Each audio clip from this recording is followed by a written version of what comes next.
அது ஒரு அழகிய கிராமம். அந்த கிராமத்துல தன்னுடைய எஜமானனுக்கு பணி செய்யக்கூடிய ஒரு நபர் இருந்தான். அவனுடைய முக்கியமான பணி தண்ணீரை வாரி இறைத்து கொண்டு போய் அவங்க எஜமானனுக்கு கொடுக்கறது தான்.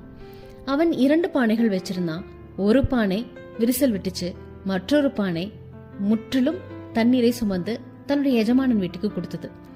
இந்த விரிசல் விட்ட பானை ஒரு நாள் இந்த பானை தூக்குபவன்கிட்ட சொல்லிச்சான், அது எவ்வளவு நல்லா இருக்கு, மற்றொரு பானை என்னை ஏன் இன்னும் வச்சிருக்க?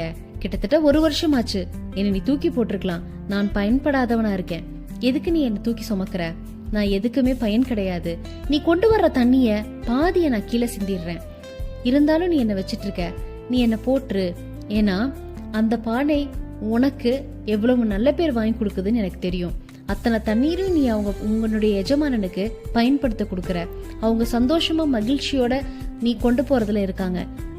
உனக்கு என்னால எந்த மகிழ்வையும் தர முடியல அப்படின்னு சொல்லிச்சான். அப்போ அந்த பானை தூக்குபவன் அவன் சொன்னானா, நான் கொண்டு வர்ற இடத்துல நம்ம பாதையில பூக்கள் நிறைய பூத்திருக்கு, நீ பாத்தியா அப்படின்னு கேட்டானா. அதுக்கு அந்த பானை இல்லைன்னு சொல்லிச்சான். நாளைக்கு வரும்போது பாருன்னு சொன்னானா. அவ்வளவு அழகழகான பூக்கள் பூத்துச்சான். ஆமா பூத்திருக்கேன்னு சொன்னதும் அவன் சொன்னானா, ஆமா நீ எப்பவோ விரிசல் விட்டு தண்ணீர் சிந்துறேன்னு எனக்கு தெரிஞ்சது, அதனால நான் அந்த பாதையில எல்லாம் அழகான பூக்கள் வச்சேன். அந்த பூக்கள் தான் என்னுடைய எஜமானனுக்கு இன்னும் கூடுதலா மகிழ்ச்சியை தரக்கூடிய ஒரு விஷயமா இருந்தது. தினந்தனும் அந்த வாசனை மிக்க பூக்கள் என்னுடைய எஜமானனுக்கு நான் கொடுக்கும் பொழுது அவர் அவ்வளவு சந்தோஷப்படுறாரு, அதற்கு நீயும் ஒரு காரணம் அப்படின்னு சொன்னானா. நாம பெரும்பாலும் நம்மளால முடியாது, இயலாதுன்னு நம்மளுடைய இம்பர்ஃபெக்ஷன்ஸை தான் நம்ம பேசிக்கிட்டு இருக்கோம். நம்மளுடைய ஃப்ளாஸை, நம்மளுடைய வீக்னஸை நம்ம ஸ்ட்ரென்த்தா மாத்தணும்னா நம்ம வளர்றதுக்கான சாத்தியக்கூறுகள் அவ்வளவு அதிகமாக இருக்கும்.